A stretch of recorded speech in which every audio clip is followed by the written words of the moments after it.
প্রিয়জন হারানোর ব্যথা কতটা দুঃখের, কতটা কষ্টের, যে হারায় সেই বোঝে।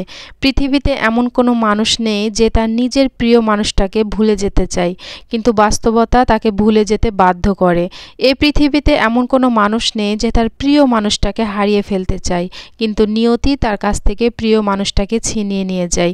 এটাই হলো বাস্তবতা। বিসমিল্লাহির রহমানির রহিম। আকিব রাফিদ মাম বলছি। সবাইকে আসসালামু আলাইকুম। আশা করছি যে যেখানে আছেন সুস্থ আছেন, ভালো আছেন। আল্লাহ তাআলার অশেষ রহমতে আমরাও বেশ ভালো আছি, আলহামদুলিল্লাহ। আজকে সকালে নাস্তা করার পর থেকে ব্লগটা শুরু করেছি। আর এখানে রাত্রিবেলায় বেশ কিছু কাপড় আয়রন করে রেখেছিলাম, সেগুলো আলমারিতে উঠিয়ে রাখছি। আয়রন তো সব সময় করা হয় না, যখন দেখি হাতে অনেক সময় থাকে, কাজ কম থাকে, তখনই আয়রন করতে বসি। তো আকিবের আব্বুর অনেকগুলো শার্ট প্যান্ট জমা হয়ে গিয়েছিল, সেগুলো আয়রন করেছিলাম রাত্রিবেলা, এখন আলমারিতে উঠিয়ে রাখলাম। আর এখন এই যে এই রুমের বিছানা চাদর চেঞ্জ করে নিচ্ছি। আর আমার কিন্তু নিচের দিক দিয়ে সব সময় একটা করে পুরনো চাদর বিছানো থাকে, তো সেটাও একটু ঠিক করে নিয়েছিলাম। আর উপর দিয়ে এখন ধুয়ে রাখা আরও একটা চাদর আমি বিছিয়ে দিয়েছি, আর এটাও এখন ঠিক করে নিচ্ছি। বিছানা ঝাড়ার যে ময়লাগুলো সেগুলো কিন্তু জানালাতে গিয়েই পড়ে, এজন্য বিছানা গোছানোর পরে আমি জানালার গ্রিল সব কিছু পরিষ্কার করে নিই। আর যখনই আমি বেডটা ভালো করে পরিষ্কার করে গোছাই, সাথে সাথে জানালাটাও পরিষ্কার করে নিই, কারণ এখানে অনেক ধুলো ময়লা জমে থাকে। তো এদিকের কাজ শেষ করে এখন আমি রান্নাঘরে চলে এসেছি। রান্না করার আগে রান্নাঘরে কিন্তু অনেক টুকটাক কাজ থাকে, সেগুলো করে নিলে রান্নার সময় খুব একটা বেশি ঝামেলা হয় না। তো এই যে এখানে কিন্তু আমার তেলের জারের তেল শেষ হয়ে গিয়েছে, এখন আমি তেল উঠিয়ে নিচ্ছি। আর আমরা সব কিছুতেই কিন্তু সরিষার তেলটাই ব্যবহার করি, এজন্য দুইটা জারে আমি সরিষার তেলই রেখে দিচ্ছি। সংসারের এই কাজগুলো আমাদেরকে প্রতিনিয়তই করতে হয়। কোনো কিছু শেষ হয়ে গেলে রিফিল করা, বাজার নিয়ে আসলে বাজার গুছিয়ে রাখা, এগুলো আমাদের নিত্যদিনের কাজ, এগুলো তো করতে হয়। তার বাইরে কিন্তু আরও অনেক কাজ থাকে। তো এখানে কালকেই কিছু বাজার নিয়ে আসা হয়েছিল, সেগুলো আর বের করা হয়নি, তো আমি এখন বের করে নিচ্ছি। পেঁয়াজ নিয়ে আসা হয়েছে, আম নিয়ে আসা হয়েছে, এখানে 2 রকমের আম নিয়ে আসা হয়েছিল। এগুলো কিন্তু পাকা দেখেই নিয়ে আসা হয়েছে খাওয়ার জন্য, আর আরেকগুলা কিন্তু একটু কাঁচা ছিল, মানে বাসায় রাখার পরে পাকবে আর কি। আর এখানে বাচ্চাদের জন্য কিছু বিস্কিট নিয়ে আসা হয়েছে, সেগুলোই বের করে নিচ্ছি। আর বাচ্চারা ইদানিং এই বিস্কিটটাই খেতে বেশি পছন্দ করছে, এজন্য এই বিস্কিটটাই নিয়ে এসেছে ওদের বাবা। দেখা যায় কি এই বিস্কিটটা কয়েকদিন খাবে, তারপরে কিন্তু আবার চেঞ্জ করে অন্য একটা বিস্কিট নিয়ে আসার কথা বলবে। তো ওদের বাবাকে ওরা যে বিস্কিটটা নিয়ে আসতে বলে, ওদের বাবা কিন্তু সেটাই নিয়ে আসে।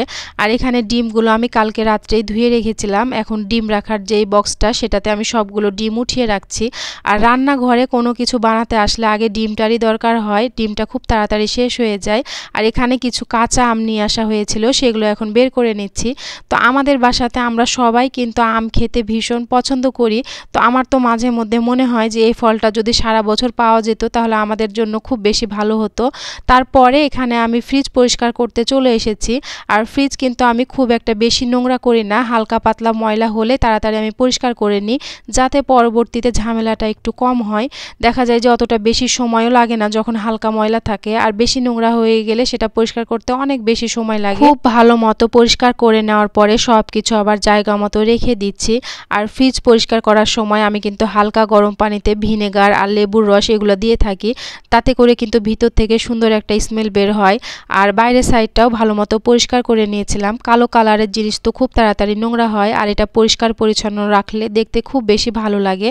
তারপরে আমি রান্নাঘরে চলে এসেছি, আর আমার ছোট ছেলেটার জন্য এখানে খিচুড়ি বসিয়ে দিচ্ছি। এখানে কিন্তু 3 রকমের ডাল দিয়েছিলাম, আর আমরা ভাত খাওয়ার জন্য যে রেগুলার চালটা ব্যবহার করি সেটা দিয়েই কিন্তু আমি সবসময় খিচুড়ি রান্না করি। আলাদা করে পোলাওয়ের চাল দিয়ে খুব একটা বেশি রান্না করি না। তো এখানে ভাতের চালটা দিয়ে কিন্তু আমি খিচুড়িটা বসিয়ে দিলাম। তারপরে আমি বারান্দায় চলে এসেছি, আর বারান্দাটা খুব ভালো মতো পরিষ্কার করে নিয়েছি। বৃষ্টি হলে কিন্তু পুরো বারান্দাটাই আমার বৃষ্টিতে ভিজে যায় আর অনেকটা নোংরা হয়ে যায়। আর সব সময় কিন্তু আমি বারান্দাটা পরিষ্কার পরিচ্ছন্ন রাখার চেষ্টা করি। আমার বাচ্চারা যায় খেলা করে অনেক সময়, এজন্যই আর কি। এর মধ্যে খিচুড়িটা হয়ে গিয়েছে, আর আমি এখন বাটিতে উঠিয়ে নিচ্ছি। আমার ছেলেটাও ঘুম থেকে উঠে গিয়েছে, তাকে এখন খাইয়ে নিব। বাচ্চাদেরকে খাওয়ানো কি যে কষ্ট, এটা শুধু একমাত্র আমরা মায়েরাই বুঝি। এক জায়গায় বসে থাকতেই চায় না, এদিক সেদিকে শুধু ছোটাছুটি করে, আবারও গিয়ে ধরে নিয়ে এসে বসাইতে হয়, তারপরে আবার খাওয়াইতে হয়। এভাবে করে কিন্তু আমি খাইয়ে নিয়েছিলাম। আর এই যে এখন সে খেলা শুরু করেছে, খেলাটা কিছুক্ষণ চলবে, তারপরে সে আবারও সবকিছু এলোমেলো করা শুরু করবে। আমার বাসা কিন্তু খুব একটা গোছানো থাকে না, সব সময় মানে বাচ্চারা এলোমেলো করতেই থাকে আর আমি গোছাইতেই থাকি। এখন রান্নাঘরে চলে এসেছি, রান্নার জন্য সব কিছু কাটাকুটা করে নিয়েছি আর এখন রান্না শুরু করে দিয়েছি। আজকে কচুরলতি দিয়ে চিংড়ি মাছ দিয়ে রান্না করব, এজন্য যে চিংড়ি মাছগুলো ভেজে নিচ্ছি। আর কিছুটা বাইলা মাছ ছিল ফ্রিজে, সেগুলো ধুয়ে নিয়েছি, সেগুলো একটু ঝোল করে রান্না করব। আর এখানে কচুরলতি রান্না করার জন্য ইলেকট্রিক চুলাতে কড়াই বসিয়ে দিয়েছি। সরিষার তেল দেওয়ার পরে পেঁয়াজ দিয়েছিলাম, তার মধ্যে আদা রসুন বাটা দিয়ে এখন হলুদের গুঁড়া, মরিচের গুঁড়া, কিছুটা ধনিয়া জিরার গুঁড়া দিয়ে ভালো করে মশলাটা কষিয়ে নিচ্ছি। তারপরে যে চিংড়ি মাছগুলো ভেজেছিলাম সেগুলো দিয়ে আবারও কষিয়ে এখন কচুরলতিটা দিয়ে দিলাম আর লবণ দিয়ে এখন ভালো মতো আবারও কষিয়ে নিব। কষিয়ে নেওয়ার পরে এখানে কিছুটা পানি আমি দিয়েছিলাম আর কিছুটা পানি বের হয়েছে। এখন আমি কিছুটা আচারের তেল আর কিছুটা আচার দিয়ে দিব। অনেক সময় হয় কি কচুরলতি দিয়ে গলা চুলকায় বা গলা ধরে, তো এজন্য আমি কিছুটা লেবুর রস বা বাসায় আচার থাকলে আচার দিয়ে দিই। তো এখানে কিছু আচার দিয়ে দিয়েছিলাম। আর এ পাশ দিয়ে আমি গ্যাসের চুলাতে এখন বাইলা মাছটা রান্না করে নিব, এজন্য সব কিছু এখন এখানে দিয়ে দিচ্ছি। সরিষার তেল দিয়েছি, তারপরে পেঁয়াজ দিয়েছি আর এখন কিছুটা মশলা আমি আগে থেকে বাটিতে মিক্সড করে রেখেছিলাম, হলুদের গুঁড়া, মরিচের গুঁড়া আর এখানে আদা রসুন বাটা একসাথে বাটিতে মিক্সড করে এখন আমি এটাতে ঢেলে দিয়ে ভালো মতো কষিয়ে নিয়েছিলাম। তারপরে মাছগুলো দিয়ে আবারও কষিয়ে এখন আমি পরিমাণ মতো পানি দিয়ে এটাকে রান্না করে ফেলবো। আর বাইলা মাছ খেতে কিন্তু আকিবের আব্বু ভীষণ পছন্দ করে। সব শেষে কিছুটা ধনিয়া পাতা দিয়ে দিয়েছিলাম। ধনিয়া পাতাটা খেতে পছন্দ করে না আকিবের আব্বু, তারপরেও আমি দিয়েছিলাম, আমার ভালো লাগে এজন্য অল্প করে দিয়েছিলাম আর কি।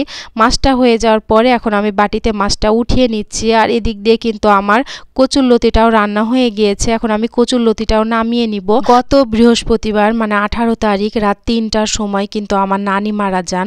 তো তিনি কিন্তু অনেকদিন ধরে অসুস্থ ছিলেন, আবার তার অনেক বয়সও হয়ে গিয়েছিল। তো আমি কিন্তু খবর পাই ভোর 5টার সময়, তাড়াতাড়ি ঘুম থেকে উঠে বাচ্চাদেরকে রেডি করে 8টা থেকে 8:30টার মধ্যেই কিন্তু আমি বাসা থেকে বের হয়ে যাই। আর আমার এখান থেকে খুব একটা দূরে না, মানে বেশি সময় লাগে না যাইতে, 30 থেকে 40 মিনিটের মতো সময় লাগে। তো আমি বাচ্চাদেরকে নিয়ে চলে গিয়েছিলাম আর আকিবের আব্বু পরে গিয়েছিল। তো ভেবেছিলাম যে ওখানে গিয়ে 2-1 দিন থাকবো, তারপরে আসবো। কিন্তু গ্রামে কিন্তু অনেক বেশি গরম, আমাদের এখানকার চাইতে গ্রামের আবহাওয়াটা অন্যরকম হয়। আর বাচ্চা কাচ্চা গিয়ে কিন্তু খুব তাড়াতাড়ি অসুস্থ হয়ে যায়, এজন্য আমি খুব একটা বেশি থাকি না। ভেবেছিলাম 2-1 দিন থাকার পরে চলে আসব। তো একদিন থাকার পরে কিন্তু আমার ছোট ছেলেটা খুব বেশি পরিমাণে অসুস্থ হয়ে যায়। আর এদিক দিয়ে এর মধ্যে দেশের অবস্থাও কিন্তু খুব একটা ভালো ছিল না, বাচ্চা কিন্তু সুস্থ হচ্ছিল না, আরো বেশি অসুস্থ হয়ে যাচ্ছিল। শুক্রবারের পুরোটা দিনই থাকার পরে চিন্তা ভাবনা নিলাম যে শনিবার সকালে বাসাতে চলে আসব। কিন্তু বাচ্চা নিয়ে বের হওয়া অনেকটা রিস্ক হয়ে যাচ্ছিল, মানে অনেক ভয় কাজ করছিল জানের মধ্যে কিভাবে বাসায় আসব।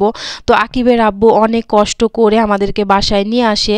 বাসায় নিয়ে আসার পরে তো বাচ্চা কাচ্চা অসুস্থ, তার মধ্যে দেশের অবস্থা খুবই খারাপ, সব মিলিয়ে আমাদের দিনগুলি কিন্তু অনেক খারাপের মধ্য দিয়ে গেছে। আর বাচ্চা কাচ্চা অসুস্থ থাকলে মা বাবার মনের অবস্থা যে কি হয় একমাত্র মা বাবাই বোঝে। আর আল্লাহর রহমতে এখন আলহামদুলিল্লাহ বাচ্চারা ভালো আছে। সমস্ত কাজ শেষ করে গোসল করে নিয়েছিলাম আর যা কিছু কাপড় চোপড় ধোয়াধুয়ির ছিল সবকিছু ধুয়ে রোদে শুকাতে দিয়ে দিলাম। আর এখন কিন্তু বিকেল বেলা যা হাঁড়ি কড়াই ধুয়ে রেখেছিলাম সবকিছু আবার গুছিয়ে রাখবো জায়গা মতো।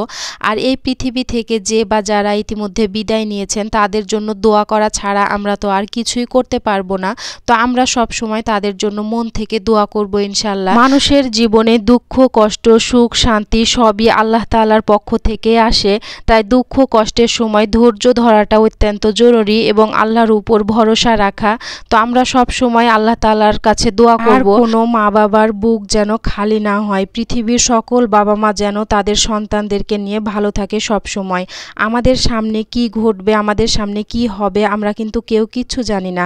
আল্লাহ তাআলা আমাদের জন্য যেটা লিখে রেখেছেন আমাদের কপালে সেটাই হবে। আজকের মতো এখানেই বিদায় নিচ্ছি। সবাই সুস্থ থাকার ভালো থাকার চেষ্টা করবেন আর আমাদের জন্য দোয়া করবেন। আমার কথায় বা কাজে যদি কোনো ভুল ত্রুটি হয়ে থাকে প্লিজ ক্ষমা সুন্দর দৃষ্টিতে দেখবেন। আল্লাহ হাফেজ, আসসালামু আলাইকুম।